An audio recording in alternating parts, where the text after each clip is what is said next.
अब हम लोग प्रवचन की कड़ी को आगे बढ़ाते हुए जो मुझे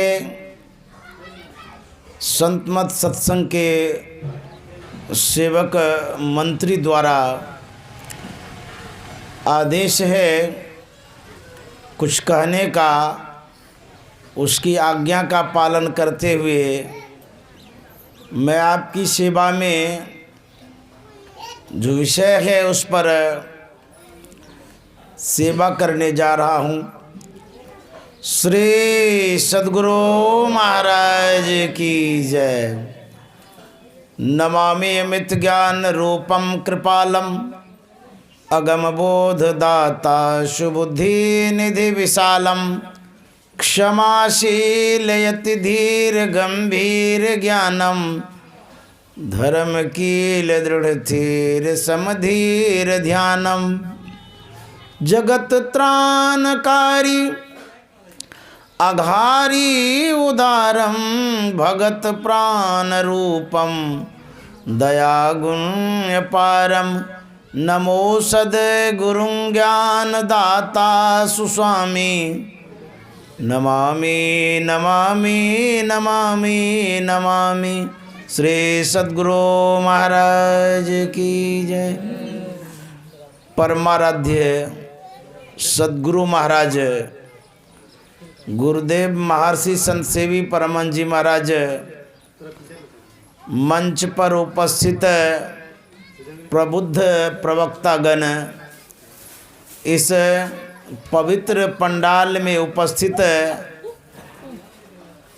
सत्संग प्रेमी महान भावों, माता एवं बहनों, हम लोगों को ज्ञात कराया गया है कि आज जो हमारे श्री जनार्दन मंडल बाबू हैं, उनके द्वारा मासिक सत्संग का कार्यक्रम है, उनके द्वारा यह कार्यक्रम रखा गया है। और जैसा कि हम लोग सुन रहे थे, यह सत्संग जो मासिक सत्संग है 196वां सत्संग है। कितने दिनों से सत्संग होते आ रहा है। हम लोग सौभाग्यशाली हैं जो 196 सत्संग के साक्षी बने हुए हैं। हम लोग बड़भागी हैं। आज हम लोग मासिक सत्संग के इस अवसर पर पाठ में भक्ति के विषय में सुन रहे थे। किनका विचार सुन रहे थे?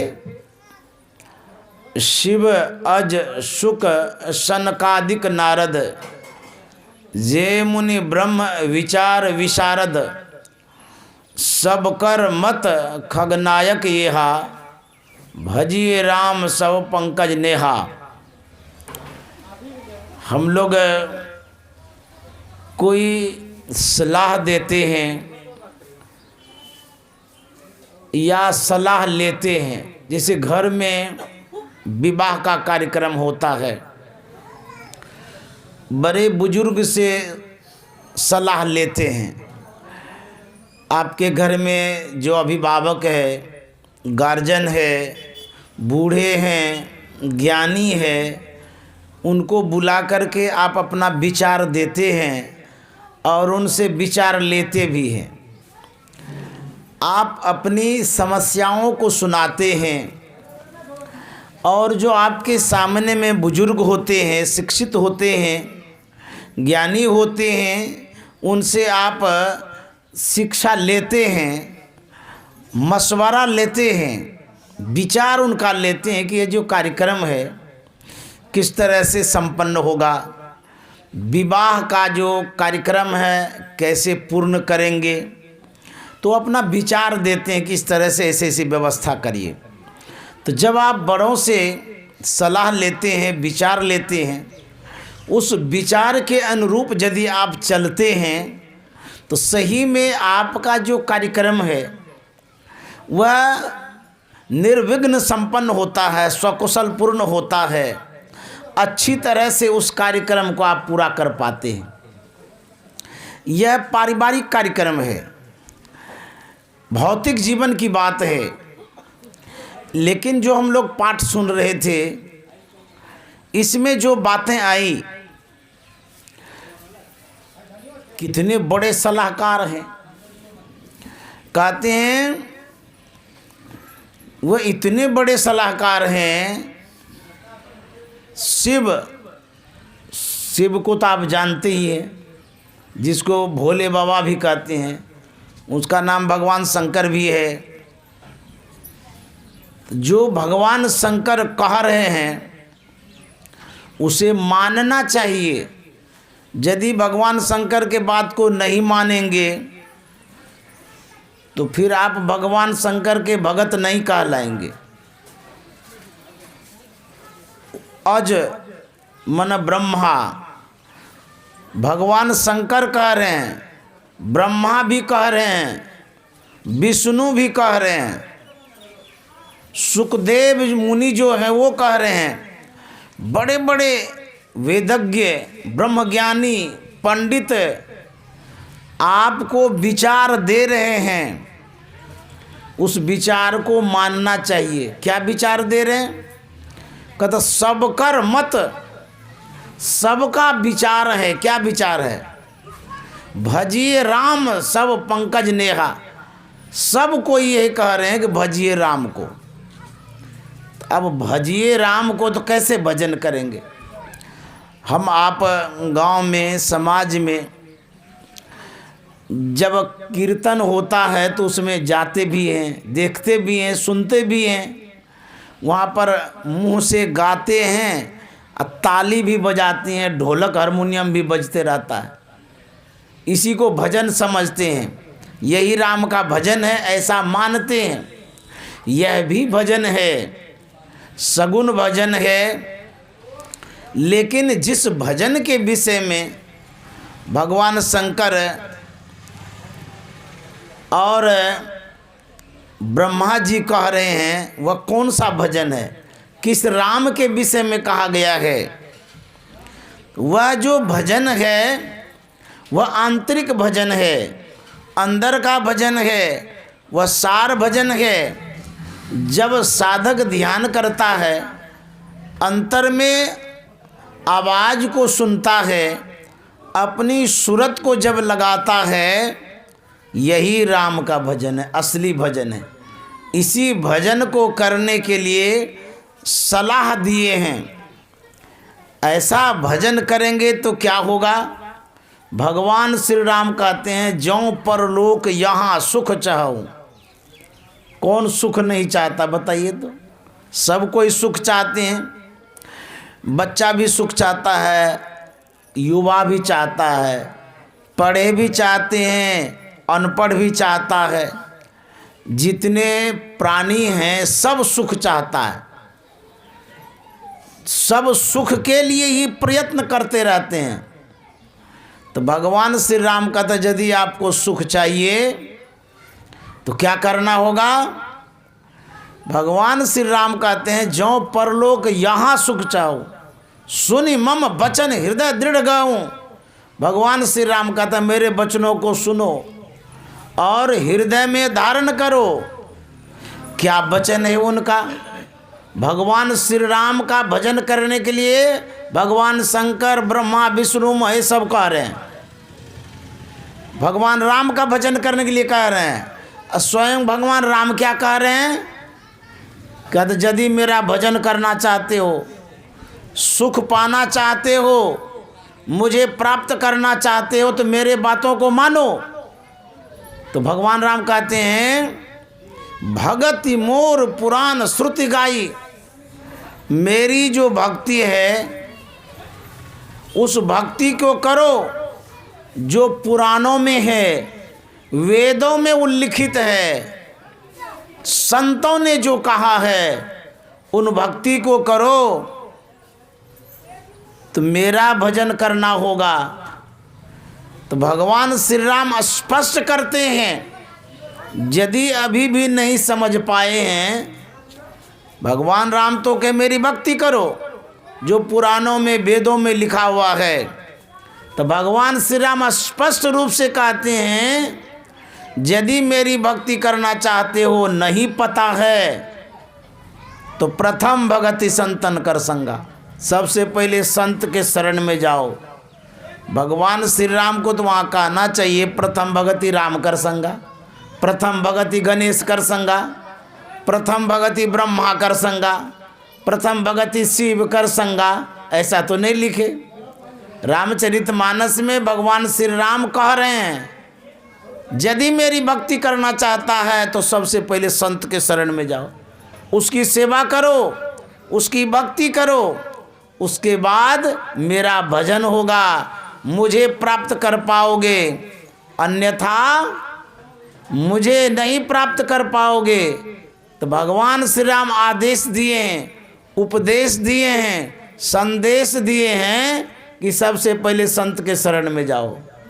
नवधा भक्ति में पढ़ते हैं ना, प्रथम भगति संतन कर संगा, तब दूसरी रतिमम कथा प्रसंगा।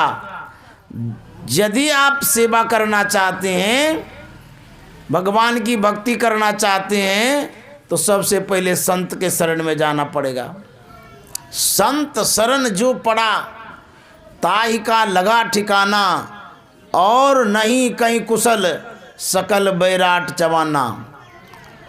संतन के संग लाग रे, तेरी अच्छी बनेगी, संतन के संग लाग रे, तेरी अच्छी बनेगी, संतन के। इसको हटाइए, इसको उठा दीजिए, माइक उठा दीजिए। अच्छी बनेगी तेरी किस्मत जगेगी, अच्छी बनेगी तेरी, अच्छी बनेगी तेरी किस्मत जगेगी, अच्छी बनेगी।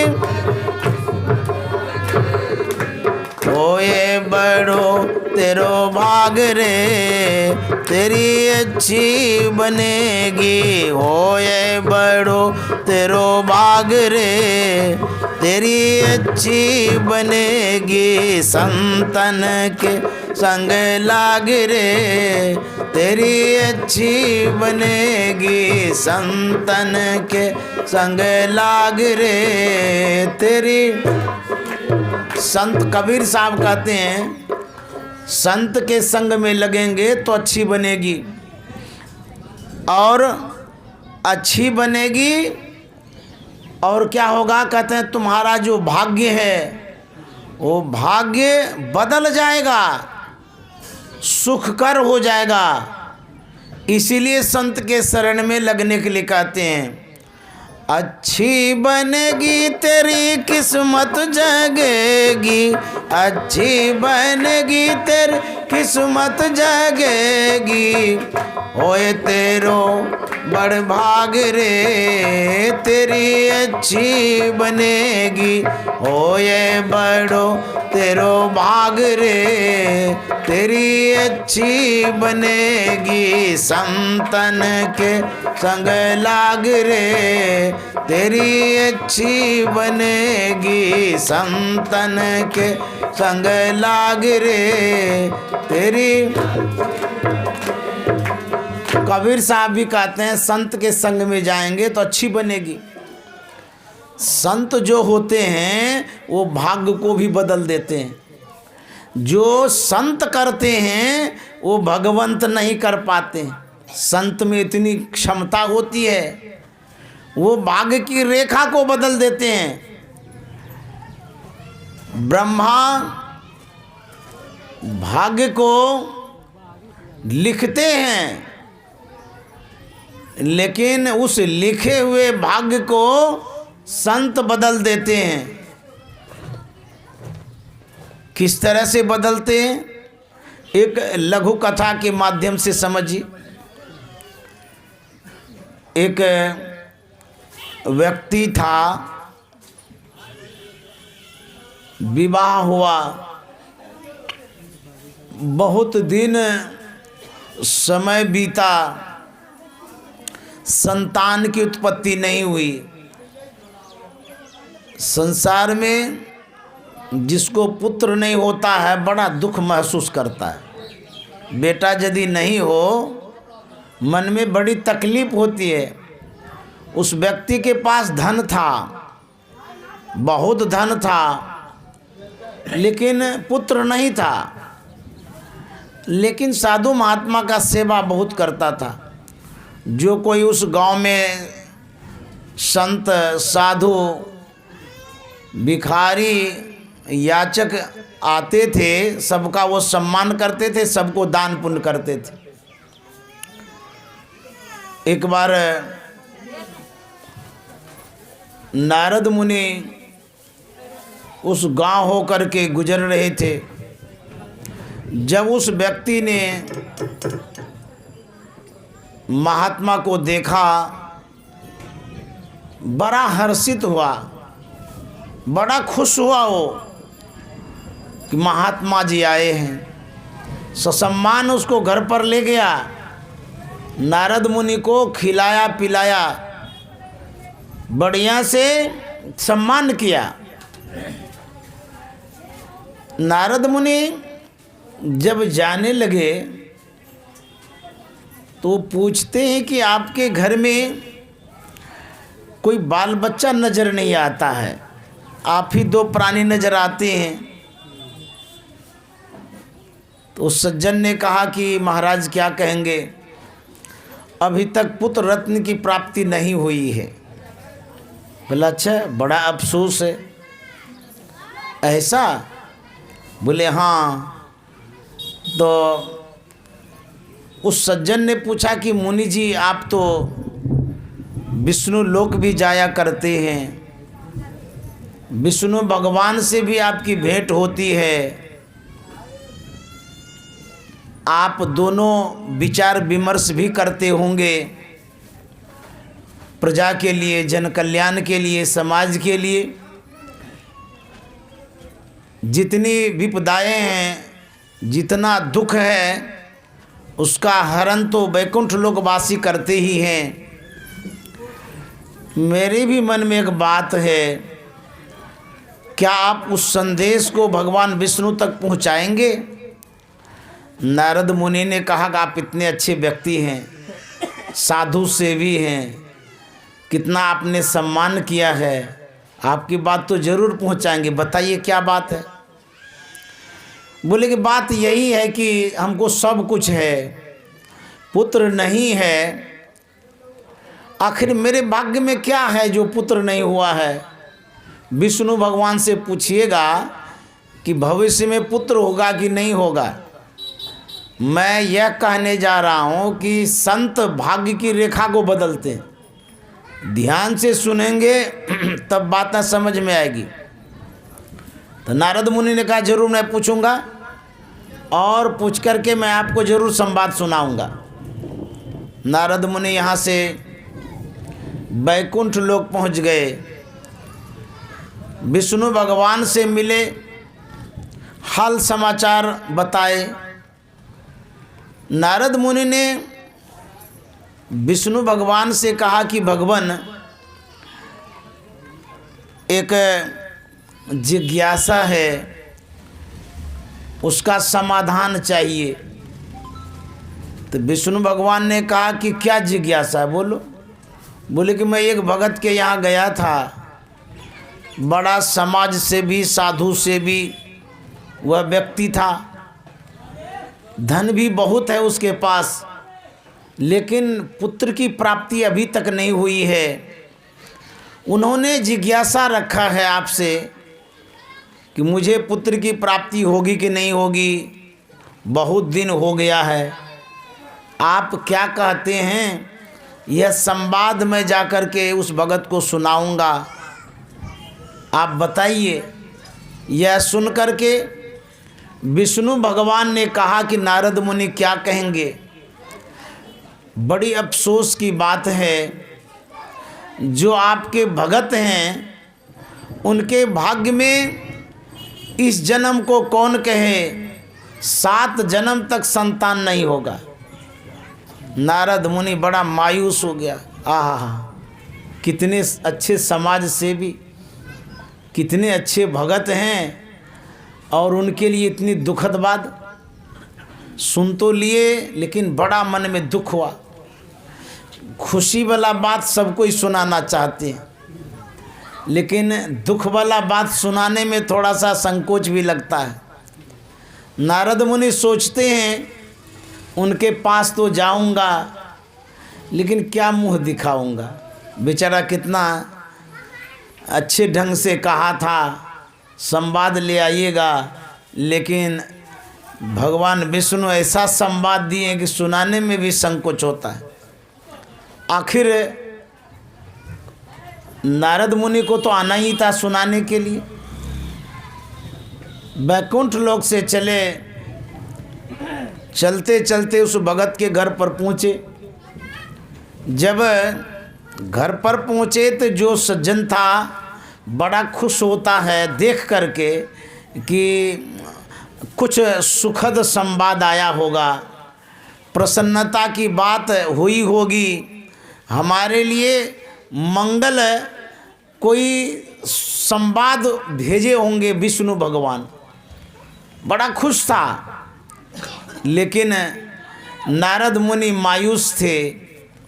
भगत पूछते हैं कि आप मायूस क्यों हैं, आप प्रसन्न नहीं दिखते हैं, क्या बात है? विष्णु भगवान ने क्या कहा?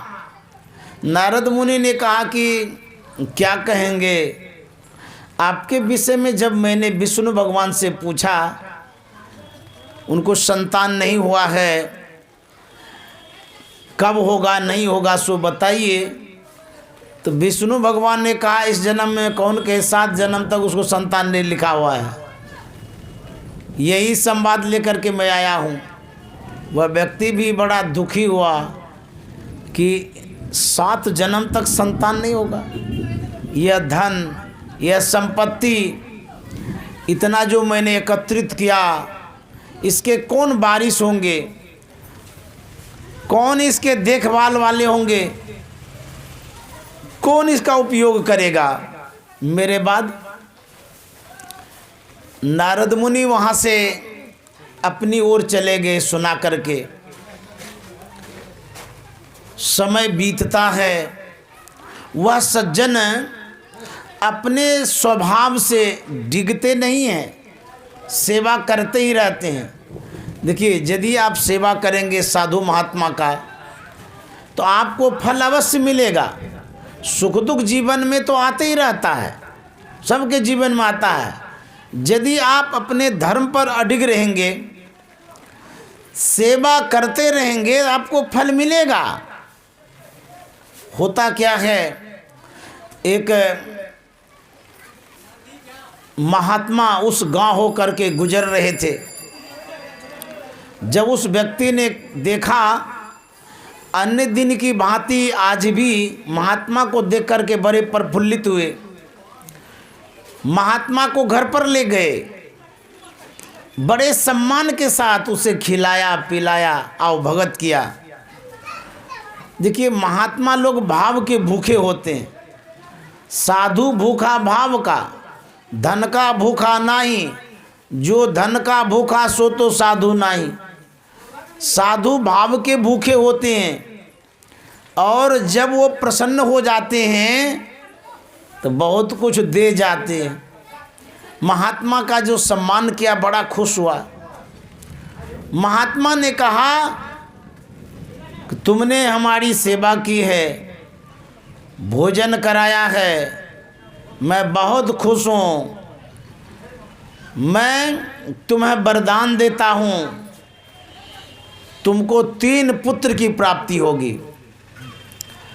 उस सज्जन मने मन सोचता है कि महात्मा है, भाव में बोल दिए, हमको तो 7 जन्म तक एको पुत्र नहीं होगा, ये कहता है 3 पुत्र होगा। बोल दिए ये अपने मौज में, उस बात को सीरियसली नहीं लिए, वो ऐसे ही सुन लिए, बस हो गया। महात्मा जी चले गए। समय आता है उसकी धर्मपत्नी गर्भवती हो जाती है। पत्नी अपने पति से अपना अनुभव बताती है कि मुझे लगता है कि पेट में बच्चा पल रहा है। बोले नहीं नहीं, तुमको भ्रम है, हम लोगों को तो बोला गया कि 7 जन्म तक नहीं होगा, तो बच्चा कहाँ से पलेगा। बोले कि हो सकता है वो महात्मा जो कहे हैं उसके अनुसार हुआ होगा। बोले नहीं नहीं, ये सब फालतू बात। जब भगवान विष्णु कह दिए तो और कौन क्या कह सकते हैं, क्या कर सकते हैं। भगवान की बात है कि हमारे भाग्य में ही नहीं है 7 जन्म तक, तुमको भ्रम हो गया है। होते होते होते संतान उत्पत्ति का समय निकट आ गया। उसकी पत्नी ने कहा कि आपको विश्वास नहीं होता, मुझे तो लगता है, लेकिन एक समय आता है सच में पुत्र रत्न की प्राप्ति होती है, उसके घर में मंगल हो जाता है। उसको विश्वास होता है कि महात्मा ने जो कहा है ठीक है कहा है, लेकिन विष्णु भगवान ने जो कहा है कि आपके भाग्य में ही 7 जन्म तक नहीं है, तो ये कैसे हुआ। एक पुत्र हो गया, बहुत दान पुण्य किया वो खुशी में, धन तो था ही। समय आया दूसरे पुत्र की भी प्राप्ति हो गई, फिर समय आया तीसरा भी पुत्र हुआ, तो महात्मा की जो बातें थी वो सत्य निकली।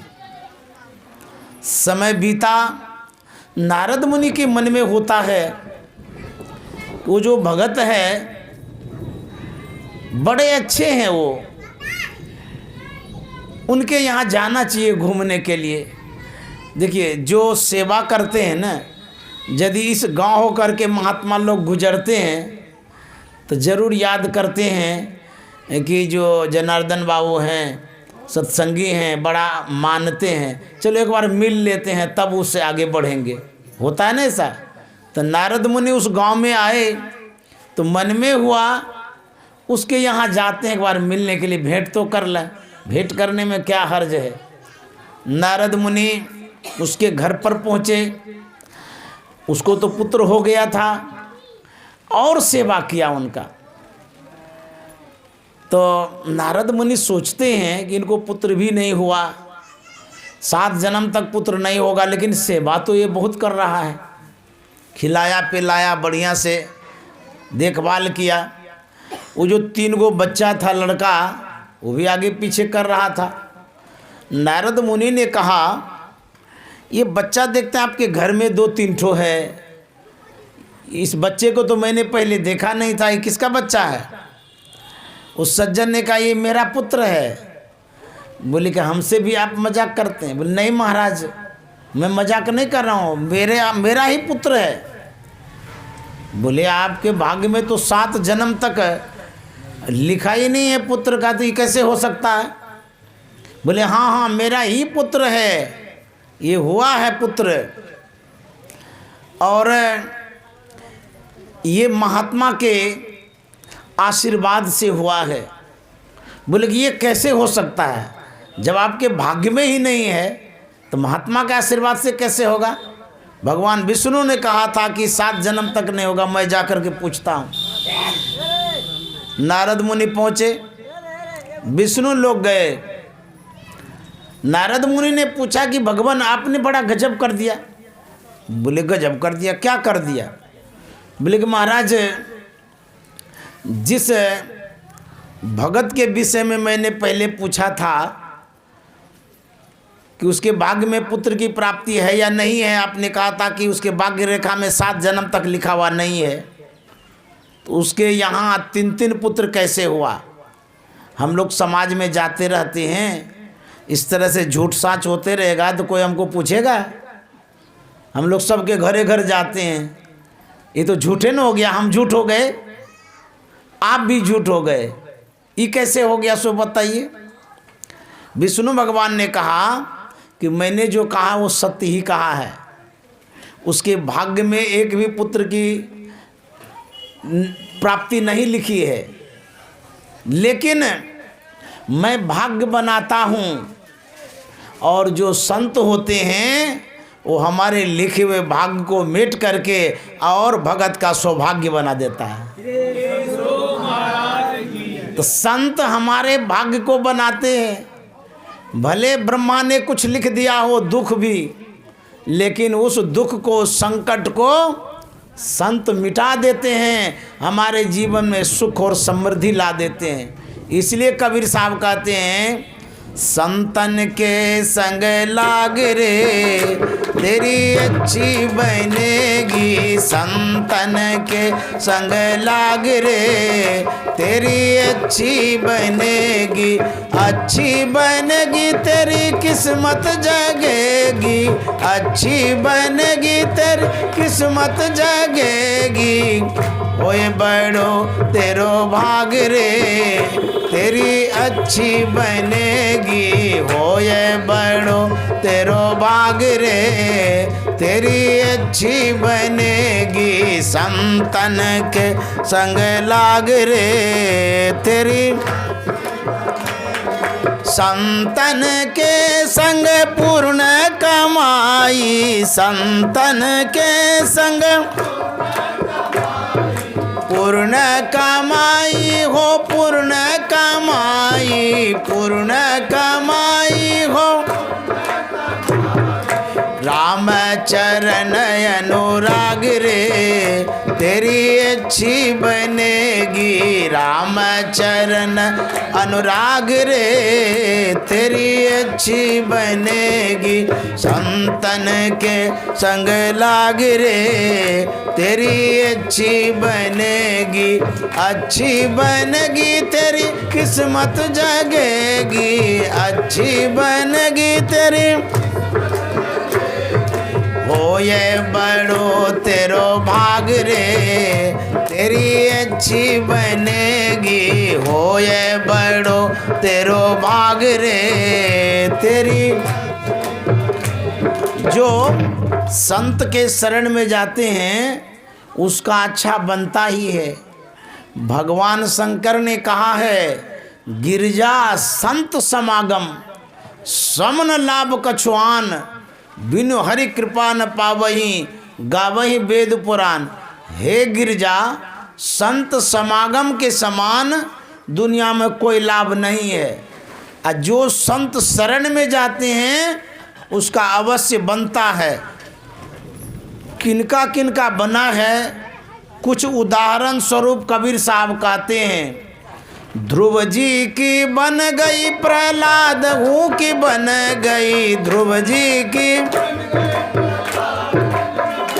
गई, ध्रुव जी की बन गई, प्रहलाद हूँ की बन गई, ध्रुव जी की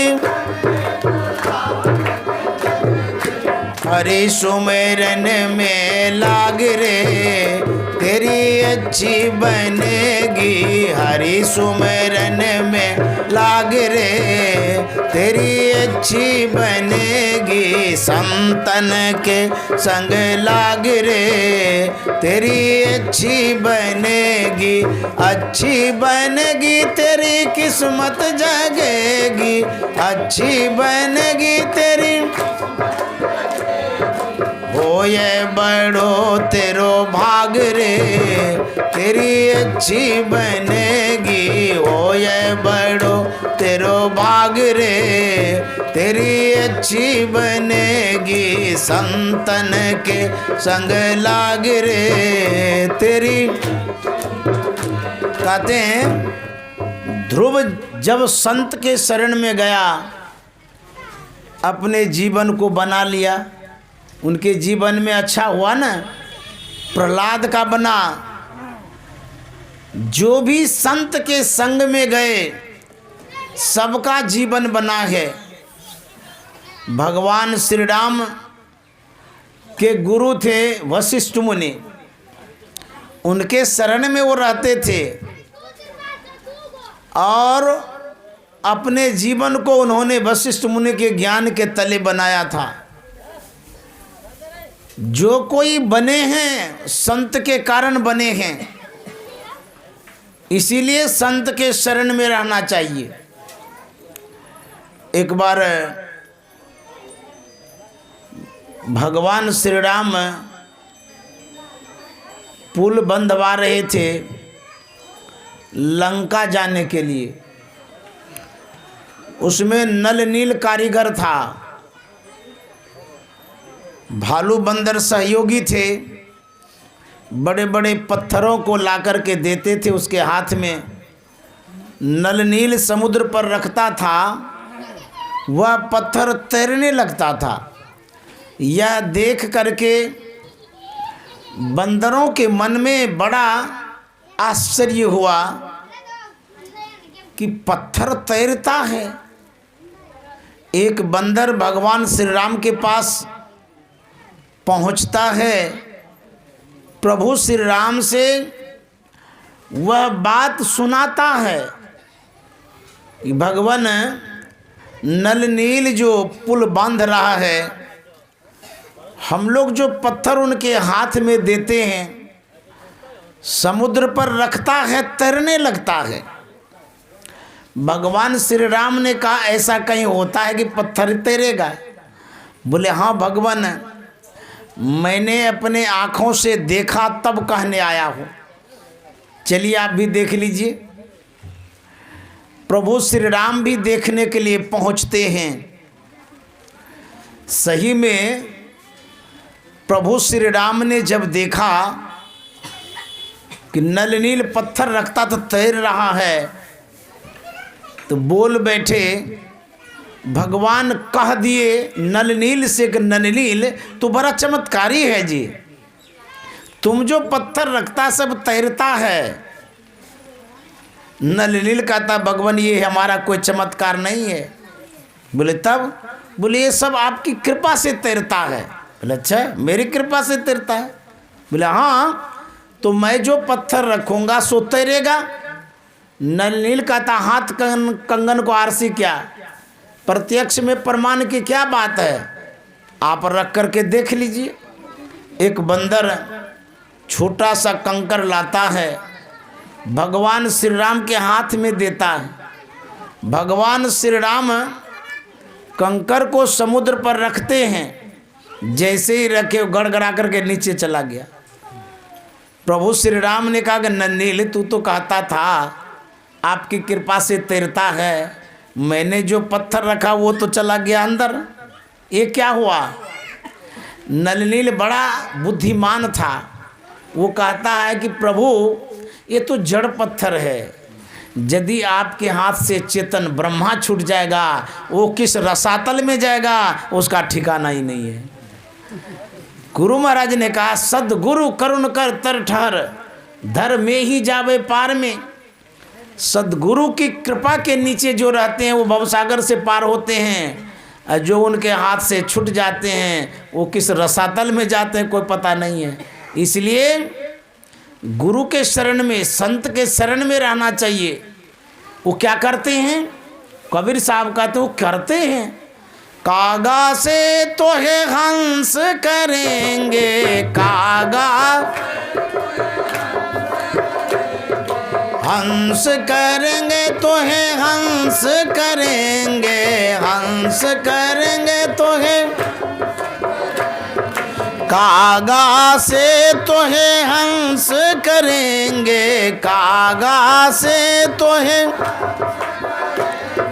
मिट जाए उर के दाग रे तेरी अच्छी बनेगी, मिट जाए उर के दाग रे तेरी अच्छी बनेगी, संतन के संग लाग रे तेरी अच्छी बनेगी संतन।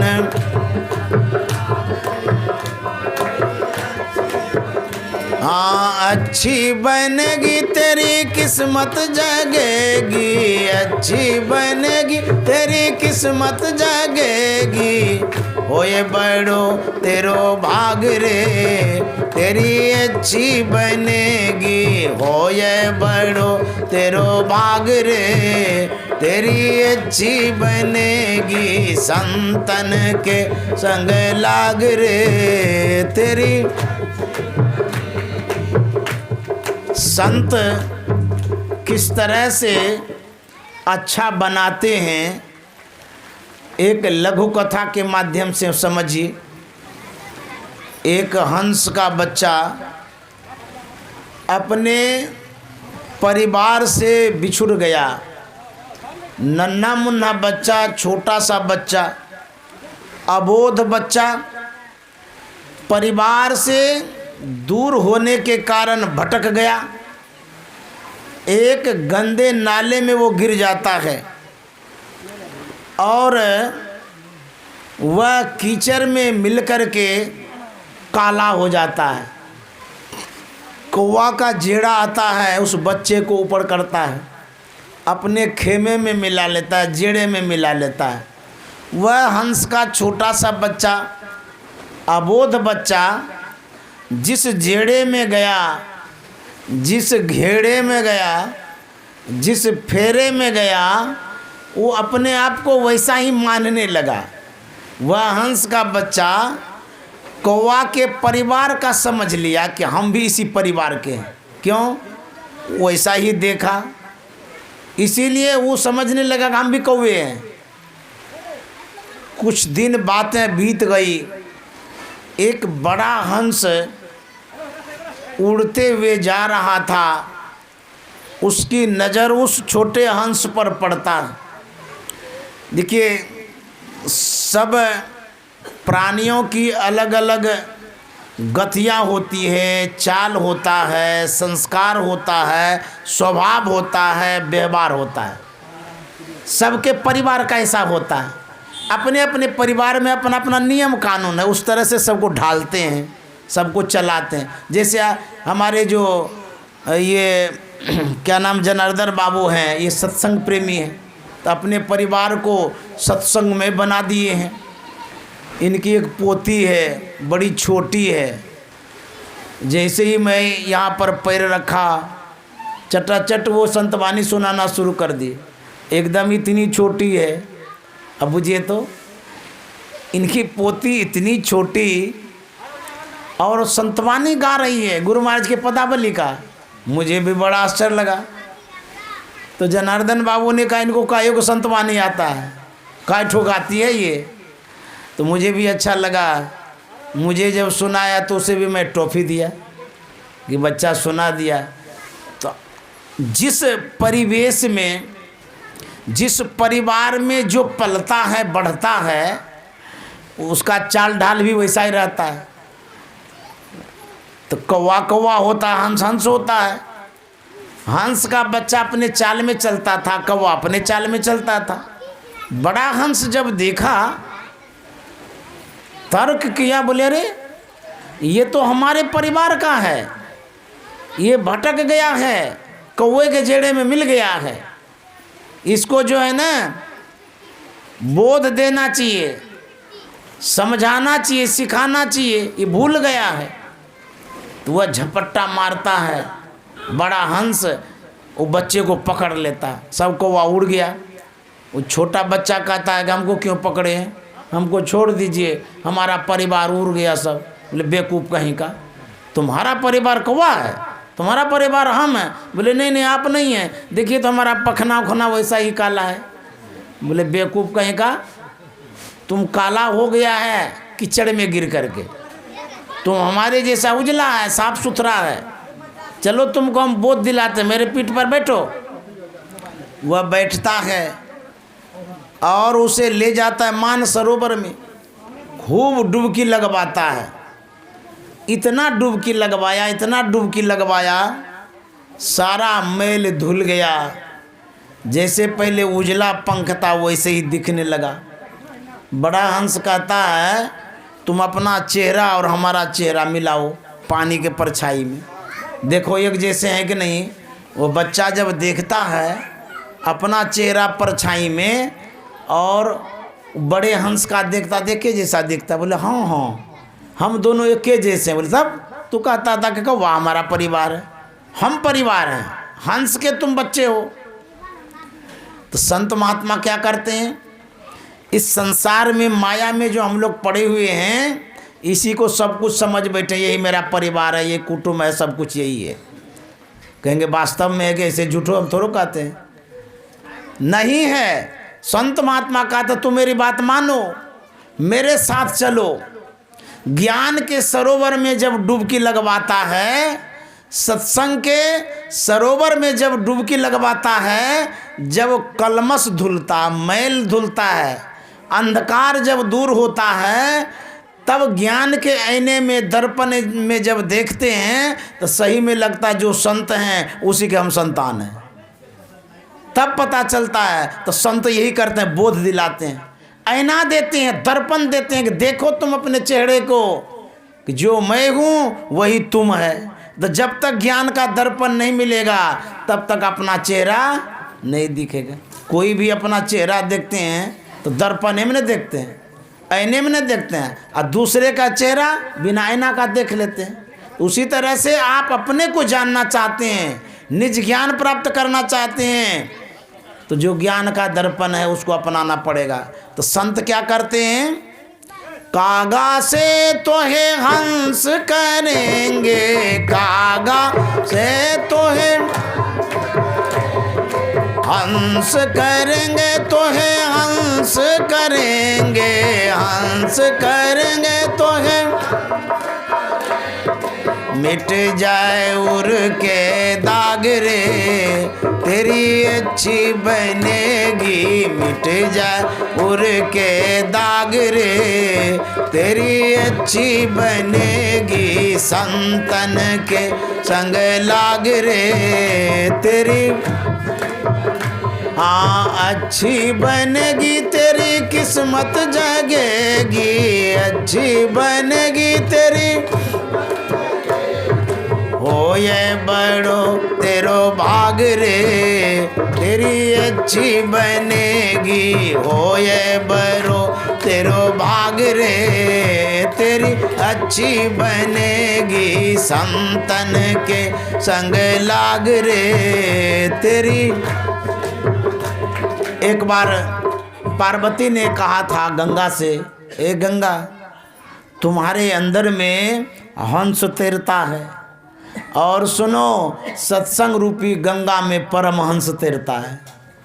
तो हमारे गुरु महाराज परमहंस थे, वो सत्संग रूपी गंगा में तैरते थे, और उसी हंस के हम संतान हैं। समझ गए, हंस के हम लोग संतान हैं, परमहंस के संतान हैं। इसीलिए हम लोग कौवा अर्थात अज्ञानी नहीं है, ज्ञानी हैं, ज्ञानी के शिष्य हम लोग हैं। हमारे जो गुरु थे, ज्ञानी थे, परमहंस थे, उनके हम लोग शिष्य हैं। तो वो क्या करते हैं, वो कागा अर्थात अज्ञानी से ज्ञानी बना देते हैं। सतगुरु पशु मानस करे, मानस था सिद्ध सोय, दादू सिद्ध था देवता, और देव निरंजन होय। कबीर साहब कहते हैं इस बात को सब कोई नहीं समझ पाते हैं। हंसन की गति हंस ही जाने, हंसन की हंस ही जाने हो, हंस ही जाने, हंस ही क्या जाने कोई कागरे, तेरी अच्छी बनेगी, क्या जाने कोई कागरे, तेरी अच्छी बनेगी, संतन के संग लाग रे, तेरी गी अच्छी बनेगी, तेरी किस्मत जगेगी, अच्छी बनेगी तेरी, हो ये बड़ो तेरो भाग रे, तेरी अच्छी बनेगी, हो ये बड़ो तेरो भाग रे, तेरी अच्छी बनेगी, संतन के संग लाग रे, तेरी अच्छी बनेगी, संतन के संग लाग रे, तेरी। सुतवित नारी तीन आशाएं, सुतवित त्याग सके तो अब त्याग रे, तेरी अच्छी बनेगी, त्याग सके तो अब तेरी अच्छी बनेगी, संतन के संग लाग रे, तेरी कबीर साहब कहते हैं सुत वित नारी 3 आशाएं। सुत मन बेटा, वित्त मन धन, नारी मन पत्नी।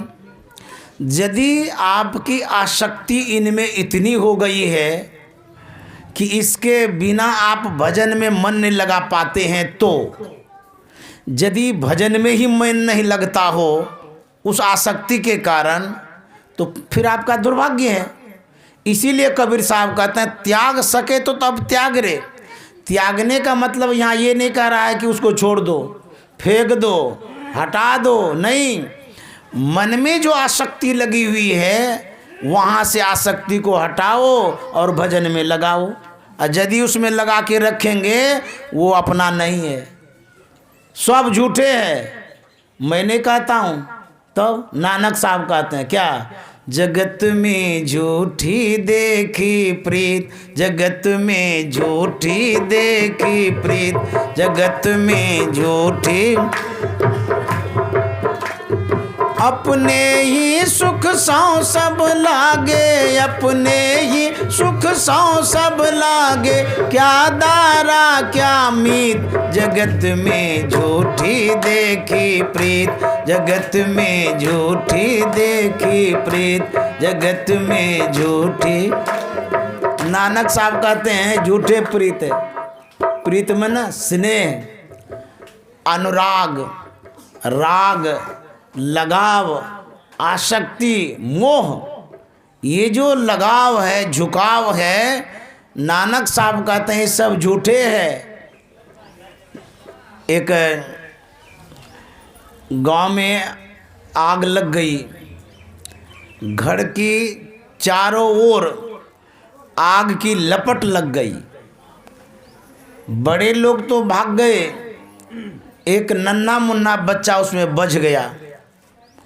याद आया अभिभावक को, तो अपने से नहीं जा रहा है निकालने के लिए, क्यों, आग चारों तरफ से घेर लिया है। वह दूसरे से कहता है कि हमारा बच्चा वहाँ उस आग में पड़ गया है, जितना पैसा चाहिए दे देंगे, निकाल दो, ले। अब देखिए आपका ही बच्चा है, क्यों नहीं जाना चाहते हैं, क्योंकि आपका प्राण प्यारा है, अपना जान बचाना चाहते हैं। तब ना नानक साहब का तो सब झूठे प्रेम करता है, झूठे स्नेह करता है। गुरु महाराज ने लिखा है अपने अपने सुख के साथी, हेर न को सुख तेरे, जाग जाग मन मेरे, तुम्हारे सुख को कोई नहीं हेरे। तुमसे जो सुख प्राप्त होगा, इसीलिए वो जमाव डेरा डाल दिया है तुम्हारे यहाँ, पीछे आगे जो करता रहता है, तुमसे कुछ पाना चाहता है। जब हम बीमार हो जाते हैं, हमारे जितने हितैषी प्रेमी हैं वो सब मुंह फेर लेता है। जब हम खाट पकड़ लेते हैं 6 महीना तक, देखने तक नहीं आता है। आप जब तक सांस ले रहे हैं, सशक्त हैं, सबल हैं, आपके शरीर में जब तक बल है तब ये तक सब पूछता है। जैसे ही खाट पड़ जाइएगा, जल्दी मुंह नहीं फेरेगा, नहीं आएगा आपके पास, समझे। ये नौबत आती है। एक बूढ़ा था, वह कमज़ोर हो गया था, शरीर में कमजोरी जब आती है तो चिड़चिड़ापन हो जाता है। ये बूढ़ा अवस्था जो है, इस अवस्था में न्यूट्रिशन की कमी हो जाती है, पौष्टिक आहार का अभाव हो जाता है, शरीर में जो शक्ति होनी चाहिए उसका अभाव हो जाता है बुढ़ापा में। क्यों, उतनी ताकत नहीं बनती है। चाहे जितना भी आप खा लीजिए, जितना भी पौष्टिक आहार ले लीजिए, युवा अवस्था की तरह आपके शरीर में खून नहीं बनता है। एक तो पौष्टिक आहार की कमी, अवस्था बूढ़ा, खाने पीने में दिक्कत, तो चिड़चिड़ापन तो होबे करेगा। बूढ़ा बच्चे के समान होता है, बच्चे के तरह वो आपसे स्नेह चाहता है, सम्मान चाहता है, आदर चाहता है। आप जब नहीं देते हैं तो उसको दुख होता है। तो बूढ़ा का सम्मान करना चाहिए। वह जब बूढ़ा था उसके पास जब पोता आता था तो बड़ा नटखट पोता, तंग करता था तो बिगड़ जाता था। तो बच्चे पर जब बूढ़ा बिगड़ता था उसकी जो बहू थी उसको बूढ़ा लगता था। बूढ़वा को अच्छा नहीं लगता हमारा बेटा, हमारे बेटे पर एकदम आँख गड़ा के रखता, डांटते रहता है, प्यार नहीं करता है, तो उसको बुरा लगता था। लेकिन बूढ़ा इसलिए डांटता था, वो बदमाशी करता था। होते होते ऐसा समय आया, बहू को बड़ा बुरा लगा अपने पति से। वह मंत्रणा करती है, सलाह मशवरा करती है, कान फूंकती है, गुरु मंत्र देती है। वो क्या कि सुनिए आपका पिताजी जो है ना बड़ा निर्दयी हो गया है। बोले क्यों? बोले देखिए हमारे बेटे को एकदम देखना नहीं चाहता है, जब भी जाता है सामने में डांट देता है, बिगड़ जाता है। ये ठीक बात नहीं है, हमारा बच्चा हमको दर्द होता है। अच्छा उसका बच्चा है तो उसको दर्द होता है, बूढ़वा का बच्चा वो नहीं है जो उसका पति है।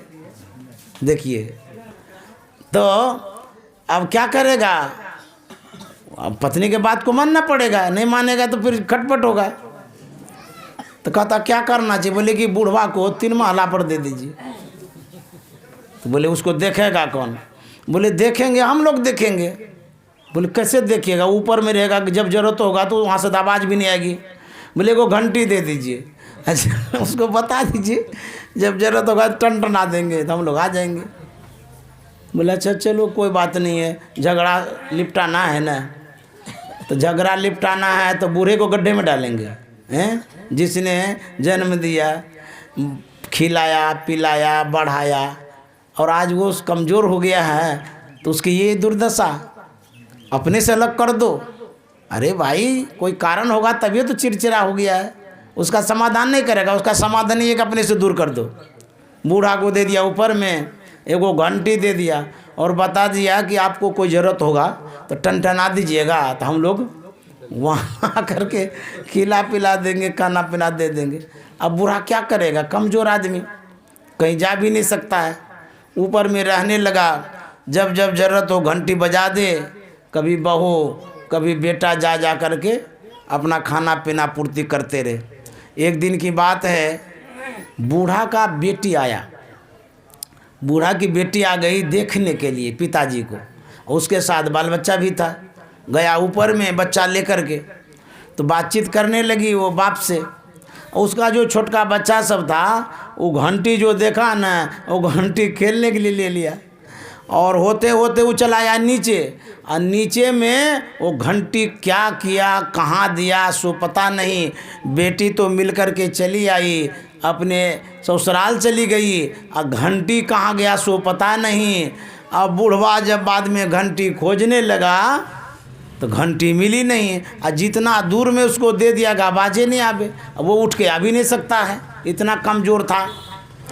अब हुआ क्या, घंटी बज नहीं रही है, तो बहू सोचती है कि बेटा गया होगा कुछ देने के लिए, अब बेटा सोचता है कि बहू गई होगी देने के लिए।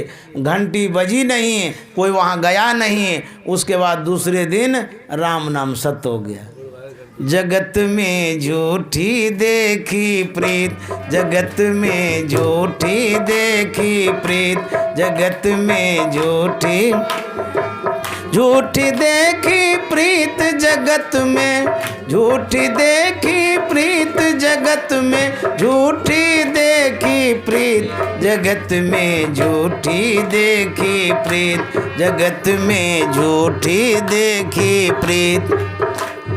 मेरो मेरो सब कहत है हित सो बांधो चित, मेरो मेरो सब कहत है हित सो बांधो चित। अंत काल संगी नहीं को, अंत काल यह अचरज की रीत, जगत में झूठी देखी प्रीत, जगत में झूठी देखी प्रीत। झूठी देखी प्रीत जगत में, झूठी देखी प्रीत जगत में, झूठी देखी प्रीत जगत में, झूठी देखी प्रीत जगत में, झूठी देखी प्रीत। इसीलिए कबीर साहब कहते हैं, संतन के संग लाग रे तेरी अच्छी बनेगी, संतन के संग लाग रे तेरी अच्छी बनेगी, अच्छी बनेगी तेरी किस्मत जगेगी, अच्छी बनेगी तेरी। हो ये बड़ो तेरो भाग रे तेरी अच्छी बनेगी, हो ये बड़ो तेरो भाग रे तेरी। कहे कबीर सुनो भाई साधो, कहे कबीर सुनो भाई साधो, सुनो भाई साधो, सुनो भाई। करना क्या है कबीर साहब वही बता रहे हैं, राम चरण में लाग रे तेरी अच्छी बनेगी, राम चरण में लाग रे तेरी अच्छी बनेगी, संतन के संग लाग रे तेरी अच्छी बनेगी, संतन के संग तेरी अच्छी बने। श्री सद्गुरु महाराज की जय। आप लोग बड़े ही विशेष तादाद में हैं। आप लोगों की उपस्थिति बड़ी अच्छी है और इतने संख्या में आप लोग आए हुए हैं। ये सब हमारे जो मंत्री जी हैं उनका कमाल है। जो जनार्दन मंडल बाबू हैं उनकी विशेष श्रद्धा का कारण है जो हम लोग उपस्थित हो पाए हैं इस मासिक सत्संग में। यह 196वां मासिक सत्संग है और ये तो चलते ही रहेगा। हम लोगों को सब कुछ समय पर करना चाहिए। समय पर करने से शोभा देता है और समय पर यदि सूर्य न उगे तो आप लोग उसको भगवान भी नहीं कहेंगे। तो जो समय का कदर करता है, समय का महत्व देता है, उसका महत्व बढ़ जाता है। तो सत्संग में समय का महत्व है। सत्संग का भी समय, ध्यान का भी समय होगा। फिर सत्संग होगा और क्या बजे से करेंगे? 6:30 बजे से हम लोग फिर करेंगे। इसीलिए अभी हम लोग समाप्त करना चाहेंगे। ये तो चलते ही रहता है, फिर शाम को सुना देंगे, उसमें क्या है। और मैं वही सुनाता रहता हूँ जो और जगह सुनाया हूँ। मुझे जो याद है वही दोहराता रहता हूँ। जो मुझे आता वही नहीं सुनाऊँगा, तो फिर सुनाऊँगा जो याद है। आप लोग रात में समय देंगे तो रात में फिर सुनाऊंगा। अभी समाप्त करना चाहूँगा। और जितने इस मासिक सत्संग में हमारे श्रद्धालु सत्संग प्रेमी उपस्थित हुए हैं, मैं सबको प्रणाम करता हूँ और सबके लिए शुभकामना मंगल कामना करता हूँ। सब इसी तरह से खुश रहें, प्रसन्न रहें, सत्संग करते रहें, कराते रहें। मैं तो इस गांव में पहली बार आया हूँ, वो भी जनार्दन बाबू ने पकड़ा। मैं तो पकड़ा गया इनके श्रद्धा के कारण। इन्होंने छोड़ा ही नहीं, बुला ही लिया किसी तरह से। तो चलो कोई बात नहीं है। जनार्दन बाबू को भी मैं प्रणाम करता हूँ जिसने मुझे यहाँ तक इस मंच तक बुला करके लाया। श्री सद्गुरु महाराज की जय। अब हम लोग आरती की ओर बढ़ना चाहेंगे। श्री सद्गुरु महाराज की जय। आरती संग सतगुरु के कीजय, अंतर ज्योत हो तलक लीजय। पांच तत्व तनय अग्नि जराई, दीपक चास प्रकाश करीजय। गगन लहरवी शशि बल फूला, मूल कपूर कलश धर दीजय। अक्षत नभतारे मोदाल, पोह पमाल हार गुहीजय। श्वेत पान मिष्टान मिठाई, चंदन धूप दीप सब चीजें। झलक झांझर मन मीन मजीरा,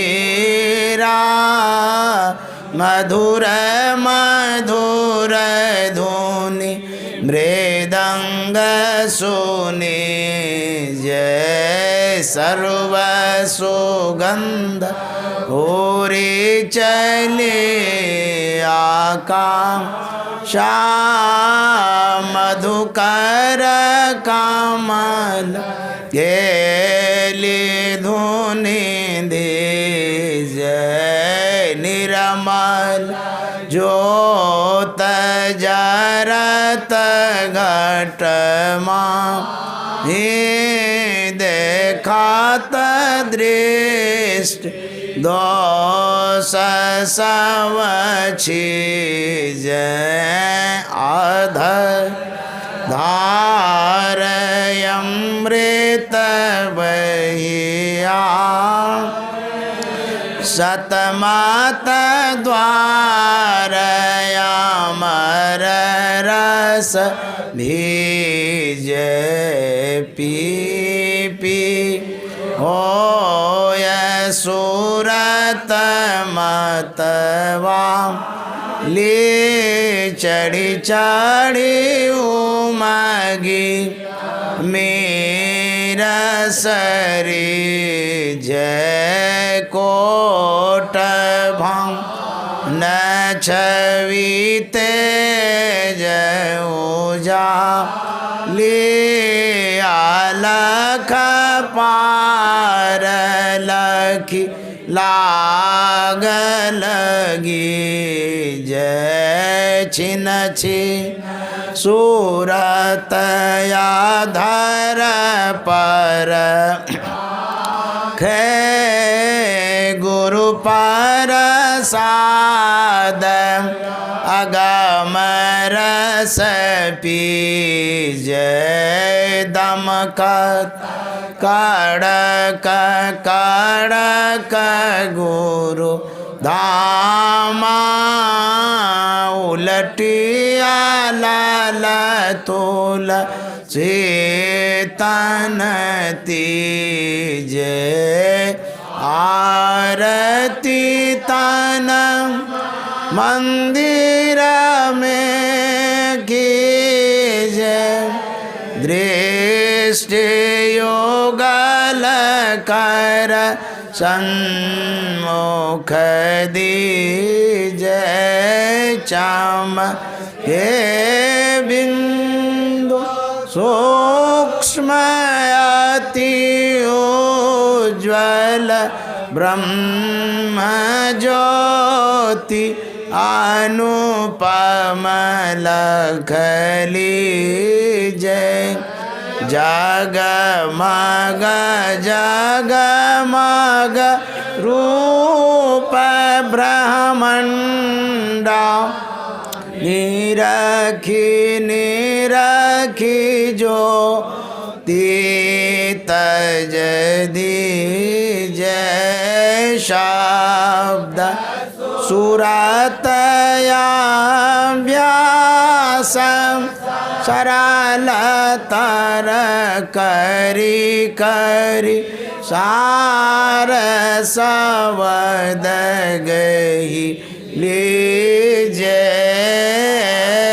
से जो गति काया गण त्यागी भव ब्रह्म वेद सकल मल छीज भाव खंडन आरती निर्मल करी में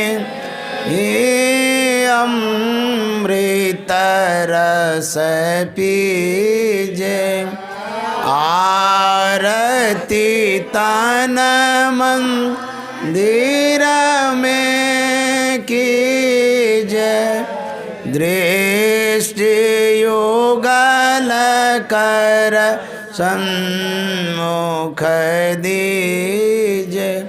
बोले प्रेम से श्री सद्गुरु महाराज की जय। जय गुरु महाराज, जय गुरु महाराज, जय गुरु।